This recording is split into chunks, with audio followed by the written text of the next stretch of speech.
What's the significance of the FBI's intervention in this last week of the US election campaign in the case against Hillary Clinton? If you look at the history of the FBI, it has become effectively America's political police. And the FBI demonstrated with taking down the former head of the CIA over classified information given to his mistress. Almost no one was untouchable. The FBI is always trying to demonstrate that. No one can resist us. But Hillary Clinton very conspicuously resisted the FBI's investigation. So there's anger within the FBI because it made the FBI look weak. Well, we've published quite a number of different sets of emails. So about 33,000 of Clinton's emails while she was Secretary of State. They come from a batch of just over 60,000 emails. In that 60,000 emails, Clinton has kept about half, 30,000, to herself, and we've published about half. And then there's the Podesta emails we've been publishing. Podesta is Hillary Clinton's primary campaign manager. So there's a thread that runs through all these emails. There is quite a lot of pay for play, as they call it, giving access in exchange for money for many different states, individuals and corporations, combined with the cover-up of the Hillary Clinton emails while she was Secretary of State, has led to an environment where the pressure on the FBI increases. I mean, the Clinton campaign has said that Russia is behind all of this. It says that Russia has manipulated the campaign and is the source for WikiLeaks and its emails. The Clinton camp has been able to project a kind of neo-McCarthyist hysteria that Russia is responsible for everything. Hillary Clinton stated multiple times, falsely, that 17 US intelligence agencies had assessed that Russia was the source of our publications. Okay, that's false. We can say that the Russian government is not the source. Yes. WikiLeaks has been publishing for 10 years. In that 10 years, we've published 10 million documents, several thousand individual publications, several thousand different sources, and we have never got it wrong. All the emails that give evidence of access for money and how Hillary Clinton herself benefited from this and how she is benefiting politically are quite extraordinary. I'm thinking of where the Qatari representative was given 5 minutes with Bill Clinton for $1 million check, and many other examples. Can you 12 million from Morocco.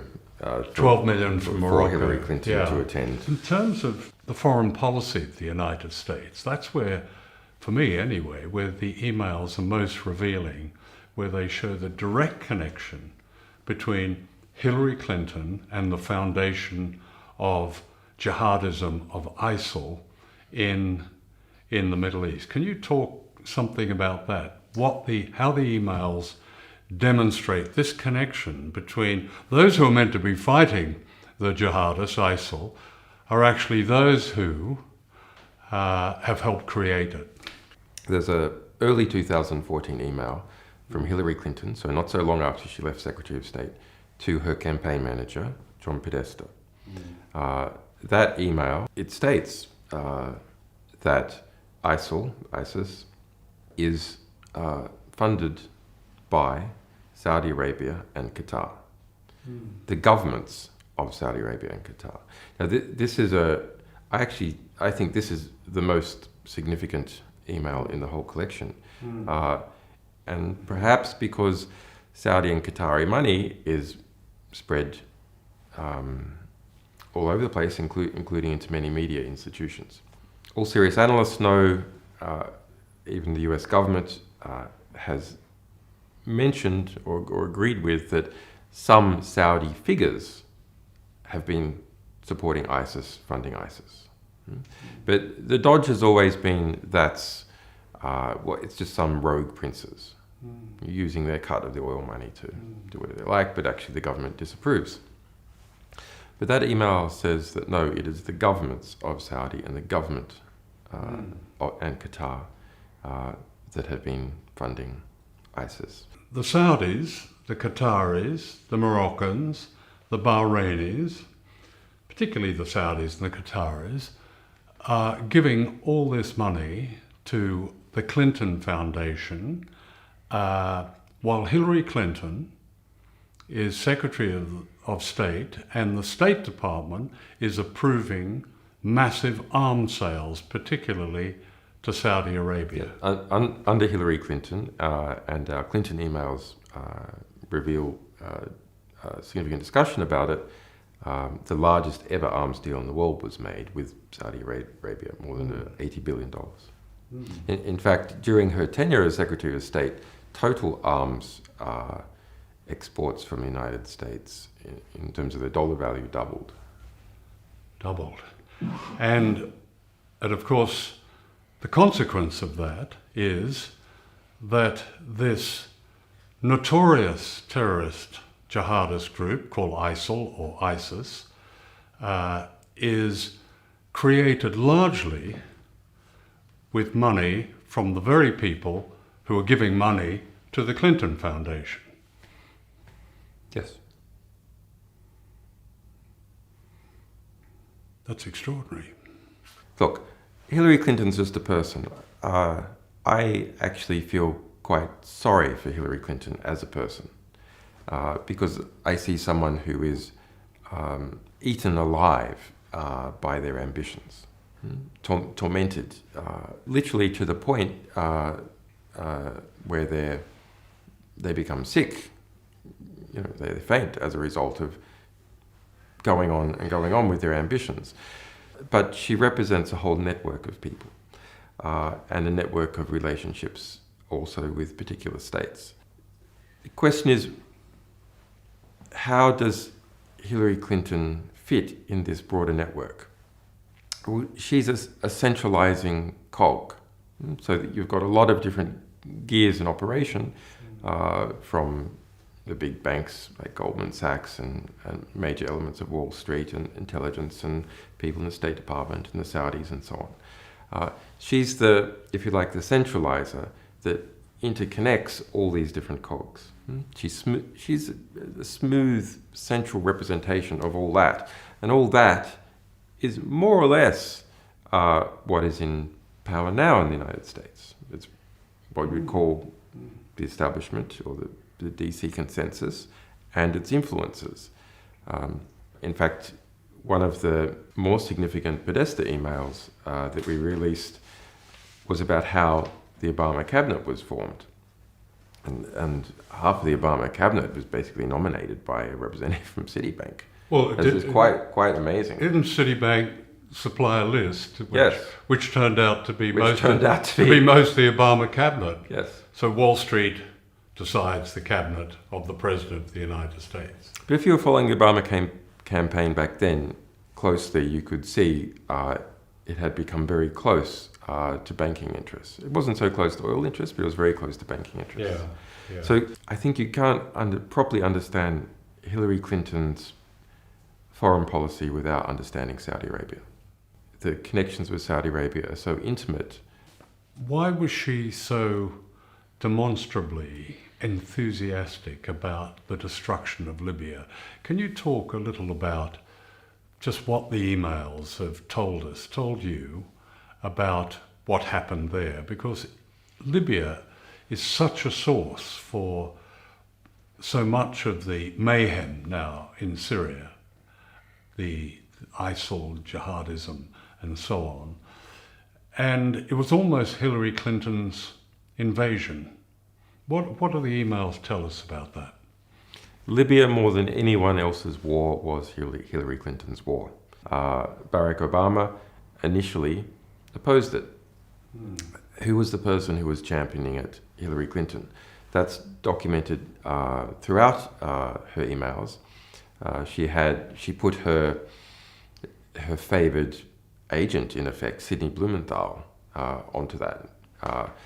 There's more than 1,700 emails out of the 33,000 Hillary Clinton emails we published just about Libya. It's not about that Libya has cheap oil. She perceived the removal of Gaddafi and the overthrow of the Libyan state, something that she would use to run in the general election for president. So late 2011, there's an internal document called the Libya TikTok that is produced for Hillary Clinton, and it's a chronological description of how Hillary Clinton was the central figure in the destruction of the Libyan state. As a result, there was around 40,000 deaths within Libya. Jihadists moved in, ISIS moved in. That led to the European refugee and migrant crisis, because not only did you have people fleeing Libya, people then fleeing Syria, destabilization of other African countries as a result of arms flows. The Libyan state itself was no longer able to control movement of people through it.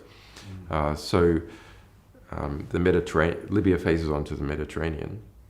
And so it had been effectively the cork in the bottle of Africa. So all problems, economic problems, civil war in Africa, previously people fleeing those problems didn't end up in Europe because Libya policed the Mediterranean.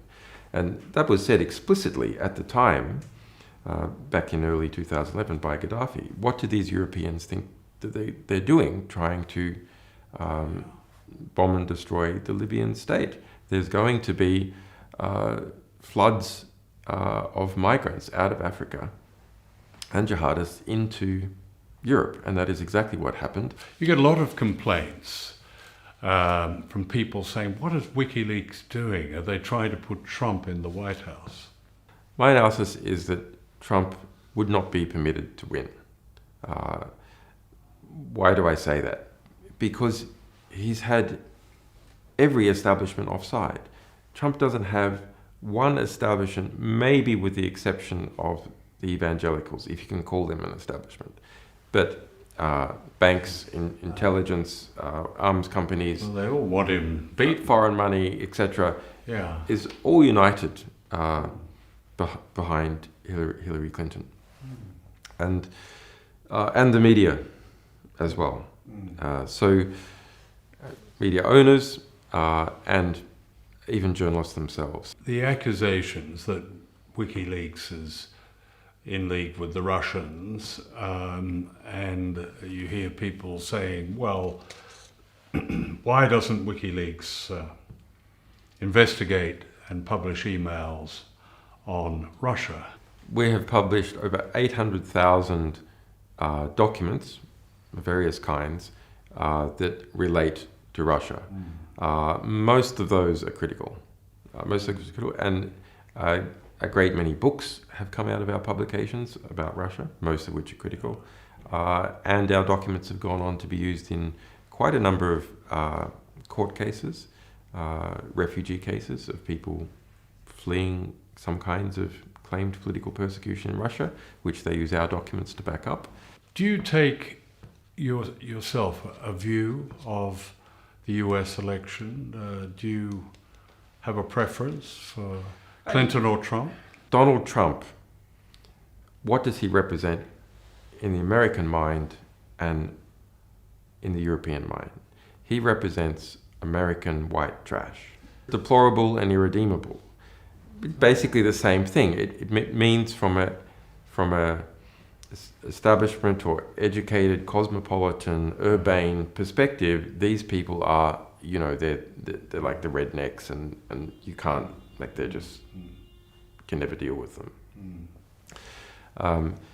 And because he so clearly, through his words and actions and the type of people who turns up his rallies, represents people who are not the upper middle class educated. Yeah. There's a fear of seeming to be associated in any way with that, a social fear that lowers the class status of anyone who can be accused of somehow assisting in any way Trump, including by criticizing Clinton. Yeah. And if you look at how the middle class gains its economic and social power, it makes absolute sense. I'd like to talk about Ecuador, the small country that has given you refuge and given you asylum in this embassy in London. Now, Ecuador cut off the internet from here, where we're doing this interview, in the embassy, for the clearly obvious reason that they were concerned about appearing to intervene in the US election campaign. Can you talk about why they would take that action and your own views on Ecuador's support for you? Let's go back 4 years ago. Right. Ecuador, I made an asylum application to Ecuador in this embassy because of the US extradition case. Yeah. And the result was, after a month, I was successful in asylum application, and then the embassy has been surrounded by police. Quite an expensive police operation, which the British government admits to spending more than £12.6 million. They admitted that over a year ago. And now there's undercover police and there's robot surveillance cameras of various kinds. So that there has been a quite serious conflict right here in the heart of London between Ecuador, a country of 16 million people, and the United Kingdom and the Americans who have been helping on the side. So that was a brave and principled thing for Ecuador to do. Now we have the US election on foot. The Ecuadorian election is in February next year. You have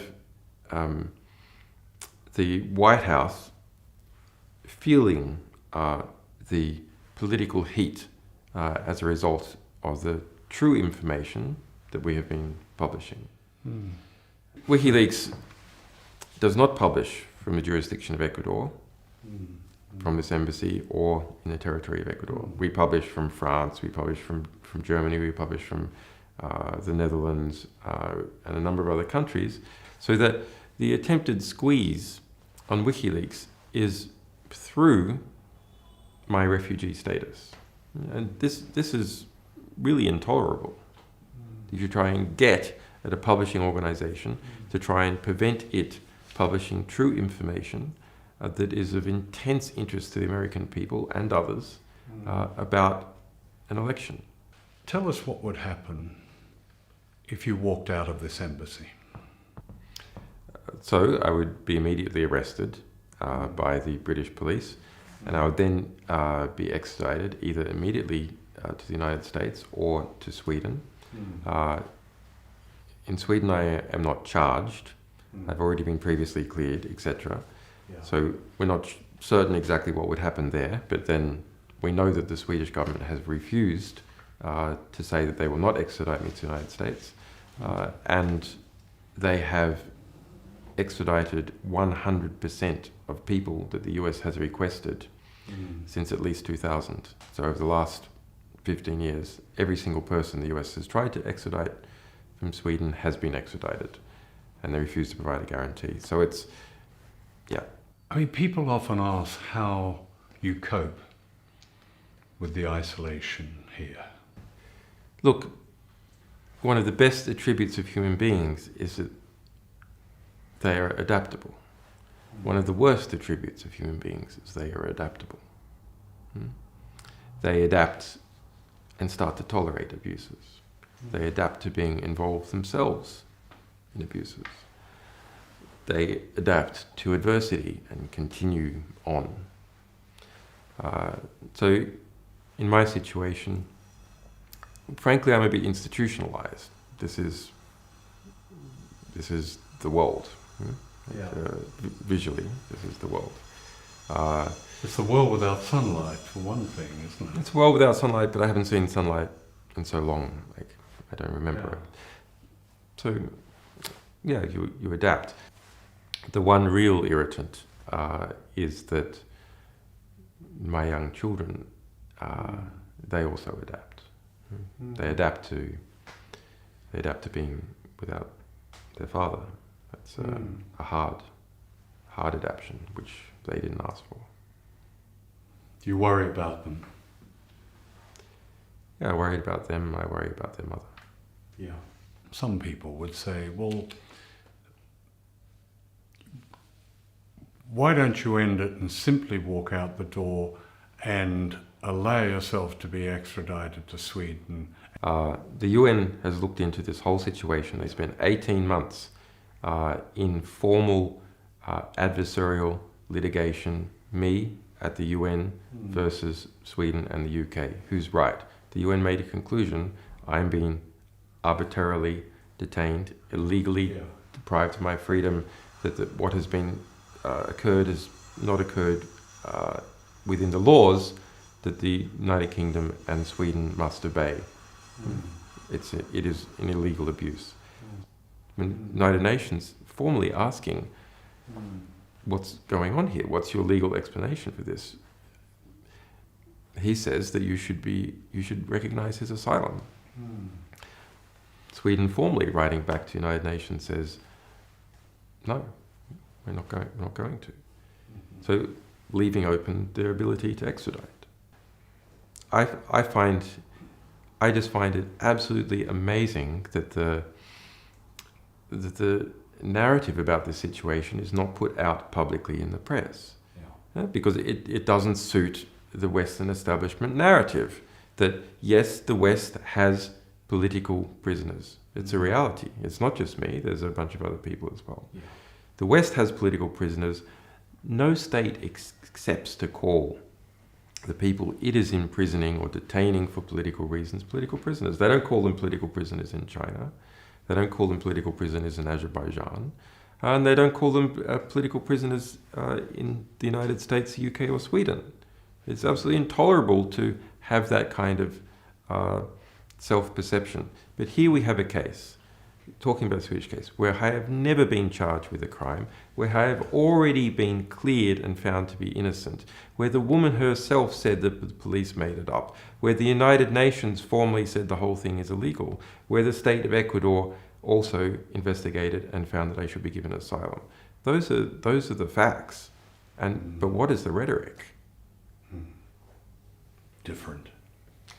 The rhetoric is pretending, constantly pretending that I have been charged with a crime, never mentioning that I have been already previously cleared, never mentioning that the woman herself says that the police made it up, trying to avoid that the UN formally found that the whole thing is illegal, never even mentioning that Ecuador made a formal assessment through its formal processes and found that, yes, I am subject to persecution by the United States.